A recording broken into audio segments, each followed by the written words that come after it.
thématique de cet après-midi, mais cette invitation, c'était vraiment pour moi une chance de venir un petit peu partager cette réflexion qu'on a eue sur cette thématique de la mise en scène de l'évolution dans les expositions, cette réflexion qu'on a eue à l'époque justement où on travaillait sur l'élaboration de ce qui allait devenir le parcours permanent du musée des Confluences. Il y a maintenant déjà entre 10 et 15 ans, donc ça fait un bail, de l'eau déjà a coulé sous les ponts. Juste, quand même d'abord pour vous expliquer un petit peu la place que prend cette thématique de l'évolution, rien du tout, c'est pas grave. Dans notre parcours permanent, l'évolution n'est pas le sujet à proprement parler de l'une de nos expositions permanentes. C'est une composante d'un parcours permanent qui pose des questions beaucoup plus larges. Qui sommes-nous? D'où venons-nous? Que faisons-nous? C'était les titres de travail de nos expositions à l'époque, et donc un parcours permanent qui va interroger d'autres champs de représentation du monde que simplement celui des sciences. Donc on profite de notre mixité de collections et de disciplines pour articuler notre discours entre les sciences humaines et les sciences naturelles, et finalement le sujet véritable de notre parcours permanent, c'est l'être humain, alors sous toutes ses dimensions, biologique, culturelle, sociale, etc. Ce que l'on essaye de faire dans notre parcours permanent, c'est de montrer que pour dénouer finalement la complexité du monde, pour essayer de l'ordonner, pour essayer de s'y situer lui-même, l'être humain va élaborer d'un côté des théories scientifiques, et puis de l'autre, il va imaginer des représentations symboliques du monde, deux approches différentes vis-à-vis d'un même questionnement, mais deux approches complémentaires et deux approches complètement indépendantes l'une de l'autre. Il est donc très très important pour nous qu'on puisse permettre aux visiteurs de vraiment pouvoir faire le discernement entre ces deux champs de représentation-là. Donc, d'un côté, un champ de la représentation scientifique, à portée universelle, qui répond à une démarche collective, une quête de connaissances objectives, et puis un champ des représentations symboliques à l'échelle du groupe culturel, qui répond à une démarche beaucoup plus personnelle et une quête de sens. Alors, ce qui nous intéresse aujourd'hui, c'est le champ de la représentation scientifique. C'est dans ce champ-là que l'on va parler d'évolution. Et l'évolution va même y être complètement omniprésente, que ce soit d'ailleurs de manière explicite ou implicite. Ça, je passe en même temps. Alors, dès le départ du projet, parmi nos principaux objectifs, j'en ai deux qui nous intéressaient ici. J'ai repris directement les documents de l'époque. On voulait absolument faire comprendre aux visiteurs que l'évolution du vivant est buissonnante et non pas linéaire, et que ce que nous voulions leur présenter dans l'exposition Origine notamment, c'était juste un parcours évolutif parmi tant d'autres, celui dont nous, Homo sapiens, sommes la résultante actuelle, et que cette partie du parcours permanent, ça ne présentait pas l'histoire de la vie, comme on nous le vend généralement, mais que ça répondait juste à la question d'où nous, Homo sapiens, et non pas de bien brocoli. Alors, ces objectifs sont rapidement devenus de véritables enjeux pour nous, et nous ont poussé à faire notamment deux choix muséographiques très forts. En tout cas, à l'époque, c'était des choix forts, parce que ça ne tombait pas forcément sous le sens, ce n'était pas une évidence. Ça a sans doute changé aujourd'hui, je l'espère.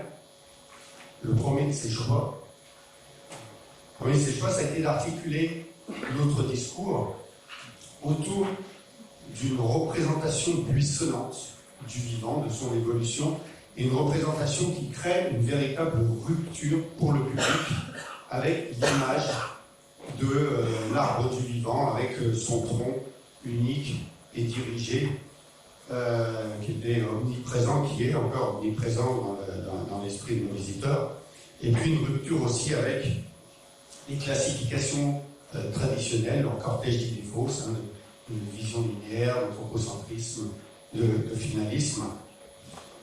Donc un buisson du vivant qui part dans toutes les directions, qui est construit sur une logique phylogénétique, qui est plus proche par de qui.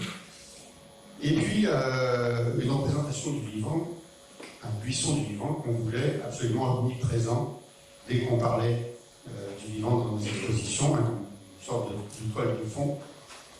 Et pour le coup, on l'a mis absolument partout, que ce soit dans l'exposition espèces ou origines, de manière physique, en projection sur les murs au début du parcours évolutif qu'on va évoquer, à la fin de ce parcours évolutif, où on représente même le parcours que l'on suit sur le buisson, on le retrouve dans quasiment tous nos audiovisuels. Voilà, c'est littéralement du courage de crâne, et on l'assume. Et vraiment, il faut ça si on veut pouvoir arriver un jour à remplacer cette image bien enracinée justement du buisson du vivant.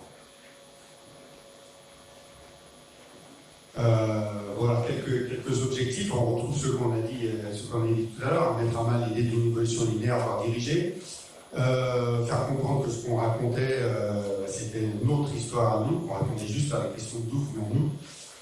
Montrer que la biodiversité actuelle, c'est le résultat de cette évolution multidirectionnelle du monde vivant.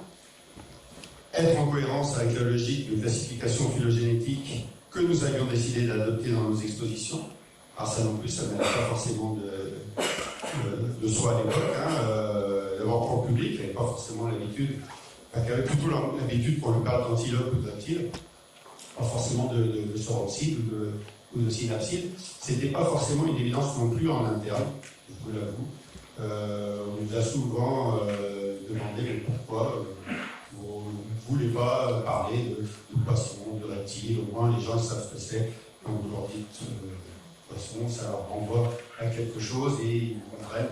Là, en lui disant c'est des mots barbares, personne ne vous comprendra.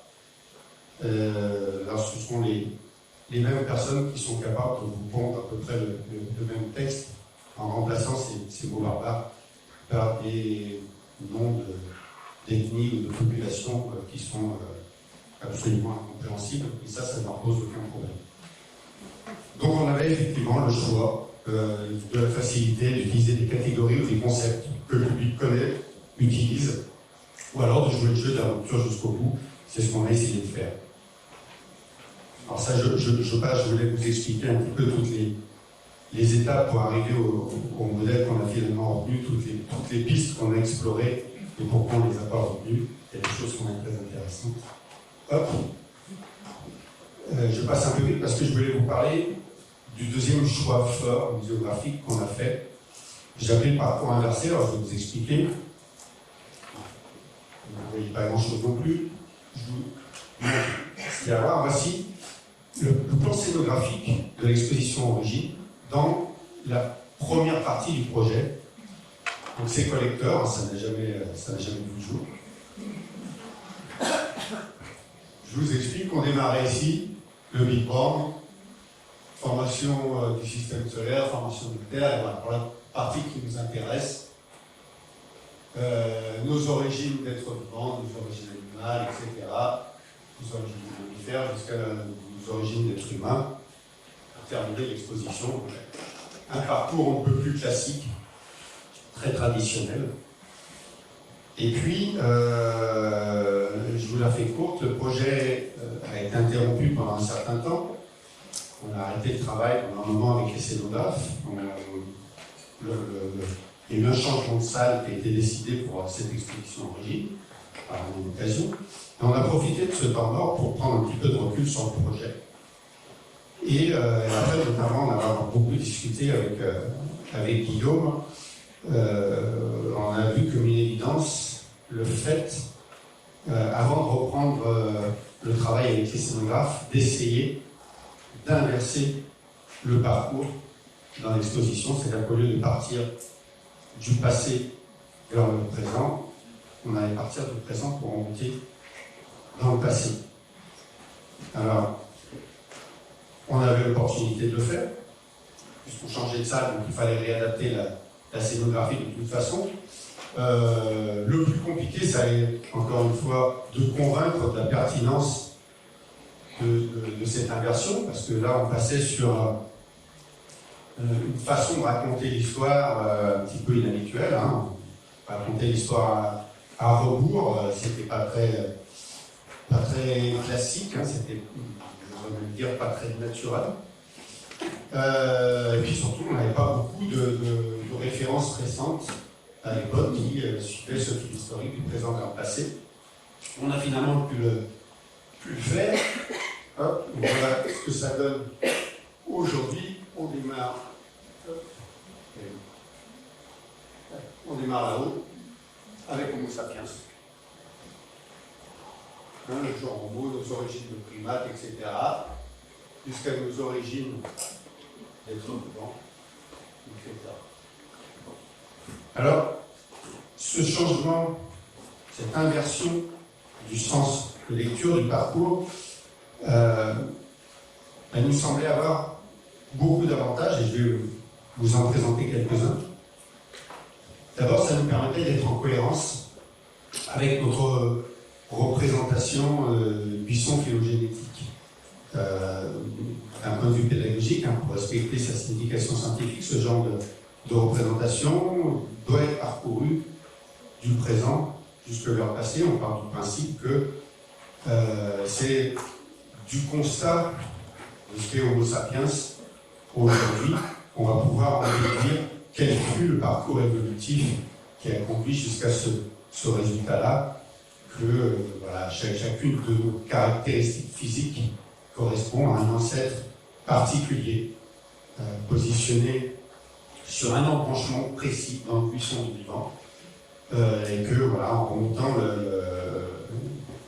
le fil de ces embranchements, on va remonter les origines de nos différentes caractéristiques. L'autre intérêt, c'est que lorsque vous partez du passé vers le présent, à chaque embranchement, vous allez avoir des branches qui divergent.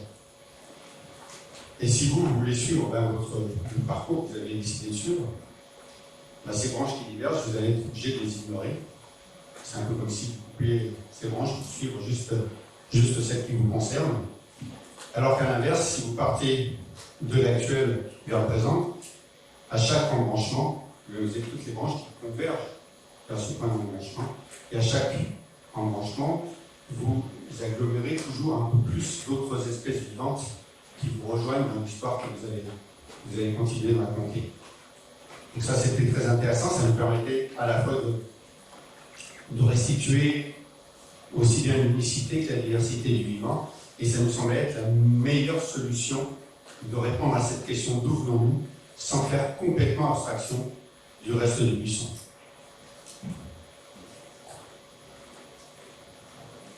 Un autre intérêt, au tout début du projet, on s'était dit que voilà, on n'allait pas terminer par Homo sapiens, mais qu'on allait faire un peu de prospective.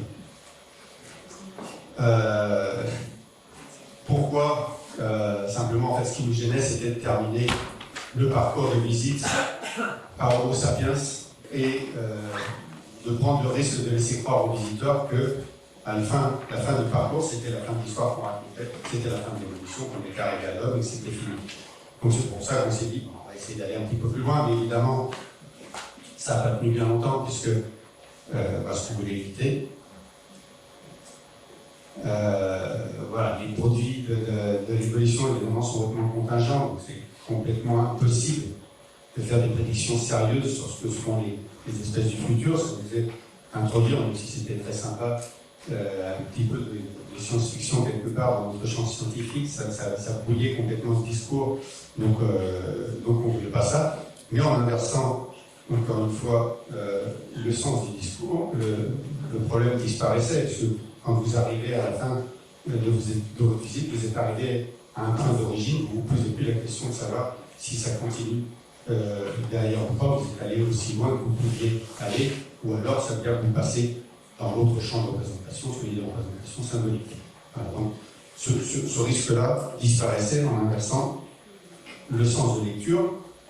Alors, autre avantage, c'est de bien pouvoir se démarquer justement de ce champ de représentation symbolique, du discours mythique, hein, où on a justement ce vecteur de transcendance, généralement du passé vers le présent, et là, dans le champ scientifique, nous, à vrai dire, pas vraiment dans le récit, même si on sait bien que nos visiteurs attendent justement des sciences, une histoire aussi continue et détaillée, et avec le même degré de certitude affiché que les récits mythiques ou religieux, et justement ne pas faire cette concession voilà, pour se démarquer de ces récits et montrer qu'on est dans une approche différente et avec un mode de réponse qui se construit différemment. Ça nous semblait très intéressant. Et enfin, vous travaillez le temps. Et enfin, ce par quoi vous commencez votre visite, ça va vous laisser un peu une première impression et ça va fortement influencer votre idée du sujet. C'est-à-dire, si vous commencez par l'apparition de la vie, il y a de fortes chances que dans votre esprit, le reste de l'exposition va vous raconter l'histoire de l'homme. Si vous commencez à l'inverse par Homo sapiens, il y a déjà plus de chances, que vous imaginiez, que ce qu'on va vous raconter, c'est plus en lien avec Homo sapiens qu'avec le brocoli. Ce qu'on va raconter, c'est l'histoire évolutive de Homo sapiens, et pas celle qui conduit au brocoli, même si ce brocoli nous rejoint quand même à la fin de l'histoire. Alors tout ça, c'est pour l'évolution au sens histoire de la vie, entre guillemets, hein, buisson du vivant. Alors pour ce qui est de l'évolution au sens mécanisme, processus, modalité, évidemment, on voulait l'aborder, on a choisi de l'aborder comme des clés de compréhension. Alors tout au long de ce discours, tout au long de ces épisodes, en lien avec les collections exposées, c'est une chose classique de convergence, du palais natatoire, les dents de sabre, l'évolution d'un aéroport en pâte, on a aussi la sélection sexuelle avec le mégalocéros, etc. Et puis, un espace satellite au parcours dans lequel on va essayer de faire comprendre les paramètres qui influent sur l'évolution, paramètres inhérents au vivant, les paramètres externes au vivant.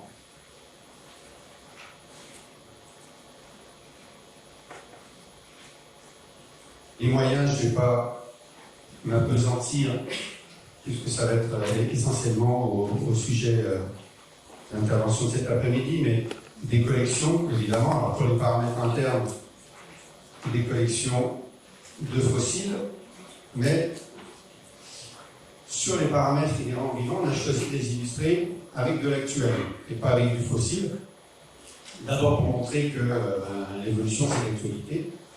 Que ça ne concerne pas uniquement ce qui s'est passé par le passé, mais que ça concerne tous les êtres vivants aujourd'hui.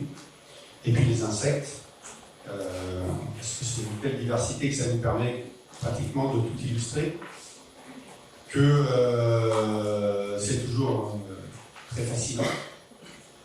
C'est beau, au contraire c'est repoussant, ça fait peur, c'est attrayant. En tout cas, ça provoque la curiosité du public. Et ça, c'est tout bénef, si on veut faire passer un message, de pouvoir attirer le visiteur vers l'objet. Voilà, donc, les mécanismes, les modalités, etc. Je passe rapidement parce que le temps passe sur les audiovisuels. À chaque épisode, on a un petit audiovisuel qui démarre par le buisson du vivant et une plongée jusqu'à l'embranchement correspondant à l'épisode en question, et puis une petite séquence animée qui explique l'innovation évolutive en question, ou en tout cas tout ce qui se passe dans cet épisode-là, et dans la mesure du possible avec des personnages qui reprennent les collections qui sont présentées sur les lots correspondants. Les paramètres internes du vivant, alors on a choisi de les représenter par tout un tas de petites séquences animées pour pouvoir aller un peu plus loin que simplement les cartels de nos insectes. Voilà, c'est les mécanismes, les modalités sélectives, les conséquences. Pour les mécanismes, la variation, la sélection naturelle, l'analyse génétique. Alors vous remarquerez qu'on a choisi délibérément d'utiliser des représentations d'êtres vivants complètement fantaisistes et pas d'utiliser des groupes, des choses existantes. Ce qu'on voulait absolument éviter, c'est qu'il y ait des amalgames qui soient faits et qu'on se dise la sélection sexuelle, c'est ce qui marche avec les insectes. Du coup, là, c'est l'exemple des cétacés, donc ça marche avec les cétacés. On ne voulait pas qu'il y ait d'amalgame qui soit fait. Donc c'est pour ça qu'on voulait vraiment que le visiteur comprenne que tous ces mécanismes, toutes ces modalités marchaient avec l'ensemble du vivant. Donc on voulait des personnages qui représentent une sorte d'être vivant dans l'absolu. À une exception près, puisqu'on voulait absolument qu'il y ait quand même l'exemple de l'humain pour montrer qu'il n'échappait pas à toutes ces modalités, à tous ces mécanismes. Alors je passe rapidement sur les paramètres externes. Hop, ça ne nous intéresse pas. L'histoire de représentation du vivant en Occident, c'est un autre sujet. Dans l'exposition espèce, on utilise beaucoup la représentation du buisson pour plein de sujets différents. Ici, on essaie de répondre à la question « Qui sommes-nous » Donc un peu sur le même principe que dans l'origine, on plonge jusqu'au nœud, mais voilà, simplement pour remonter cette fois-ci le fil de nos appartenances partagées avec les autres espèces. Donc, voilà. Nous faisons partie du groupe des primates.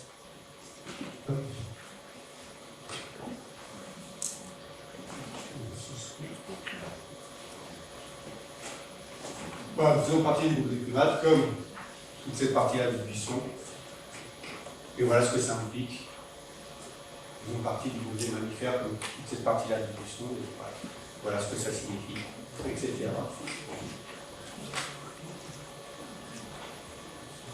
Ça nous permet de replacer quand même quelques groupes que les visiteurs ont quand même l'habitude d'utiliser, ces fameux grands embranchements. Voilà. Ce qu'on appelle communément des bactéries, où est-ce que ça se situe? Les animaux, les plantes, les champignons, où est-ce que ça se situe sur ce buisson-là? Quelle proportion ça représente? Ça permet de voir que les champignons sont finalement plus proches des animaux que des plantes.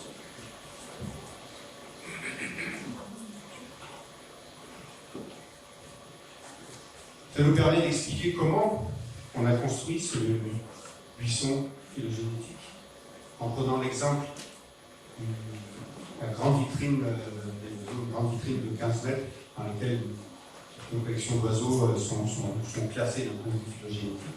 Et juste en face, cette petite séquence audiovisuelle qui nous explique comment, à partir de cet exemple-là, on va construire nos embranchements phylogénétiques. Et puis une navigation libre dans le buisson du vivant, Je ne vais pas trop en parler parce que je sais que Samba Sissoko, qui en est à l'origine, fait une présentation demain, donc il va certainement en parler. Voilà, une petite application qui vous permet de vous balader librement dans le buisson, de découvrir un certain nombre de groupes, de découvrir les parentés et selon un certain nombre de scénarios également préconçus.